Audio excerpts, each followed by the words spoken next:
കാത്തിരുന്ന അൽ നസറിന് ആ ഒരു സൗദി പ്രോ ലീഗ് എന്ന് പറഞ്ഞ ആ ഒരു മൈൽ സ്റ്റോൺ കിട്ടി. സോ ക്രിസ്ത്യാനോ റൊണാൾഡോയുടെ കേസിലേക്ക് വരികയാണെങ്കിൽ എന്താ പറയുക, പുള്ളിക്കാരൻ ഈ ഒരു മാച്ചിൽ അൽ നസർ 2 ഗോൾ അടിച്ച്. പക്ഷെ പുള്ളിക്കാരൻ ആ ഒരു മൊമെൻറ്റിലൊക്കെ പുള്ളിക്കാരൻ ചിരിക്കണോ കരയണോ അങ്ങനെ വല്ലാത്തൊരു ഇമോഷൻസിനെ കൺട്രോൾ ചെയ്യാൻ പറ്റാത്ത ഒരു വല്ലാത്തൊരു റോളർ കോസ്റ്ററിലായിരുന്നു എന്താ പറയുക റൊണാൾഡോ പോയത്. എന്തായാലും റൊണാൾഡോ ഫാൻസിനൊക്കെ അടിപൊളി ഒരു മൊമെൻറ്റ് തന്നെയാണ്. കാരണം ഈ ഒരു അവസാന പേസിലൊക്കെ ഒരുപാട് സ്ട്രഗിൾസ് എന്താ പറയുക, കയ്യിലിരുന്ന ട്രോഫിയൊക്കെ കൊണ്ടുപോയി കളഞ്ഞ് അങ്ങനെ അവസാനം ആ ഒരു പ്രഷർ സിറ്റുവേഷനിൽ നേടിയപ്പോൾ കിട്ടിയ ഒരു ഫീലുണ്ട്.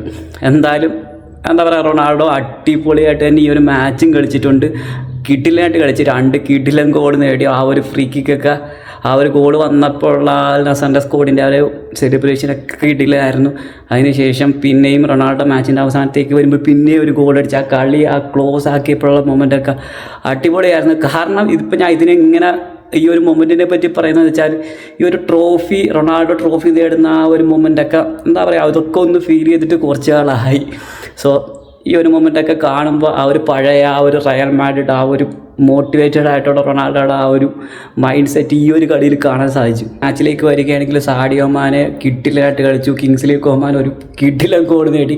അൽ നസറിൻ്റെ ഓൾ എറൗണ്ട് അൽ നസറിൻ്റെ അറ്റാക്കിങ്ങും ഡിഫെൻഡിങ്ങും ആ ഒരു ട്രാൻസിഷനും മിഡ്ഫീൽഡിലുള്ള കൺട്രോളൊക്കെ എല്ലാം ഈ ഒരു കളിയിൽ വേണ്ട പോലെ തന്നെയായിരുന്നു. കാരണം ആ ഗെയിമിൻ്റെ ഓരോ മൊമെൻ്റ് അനുസരിച്ച് അൽ നസർ ആ ഒരു സിസ്റ്റം ചെയ്തു. കാരണം ഫസ്റ്റ് ഹാഫിലേക്ക് വരുമ്പോഴത്തേക്ക് ഡമാക്ക് 5 ബാക്ക് പോലത്തെ ഒരു ഡിഫെൻഡിങ് ഷേപ്പിലായിരുന്നു പോയത്. അവിടെ അൽ നസർ ആണെങ്കിൽ എന്താ പറയുക, കുറച്ചൊരു ടൈം എടുത്ത് വെയിറ്റ് ചെയ്ത് അറ്റാക്ക് ചെയ്ത് കഴിഞ്ഞ കളീനൊക്കെ അപ്രോച്ച് ചെയ്ത രീതി വെച്ച് കുറച്ചുകൂടി വെയിറ്റ് ചെയ്ത് ടൈം എടുത്ത് അറ്റാക്ക് ചെയ്ത് സോ ഫൈനലി എന്താ പറയുക ആ ഒരു പേഷ്യൻസിനൊക്കെ റിസൾട്ട് കിട്ടി.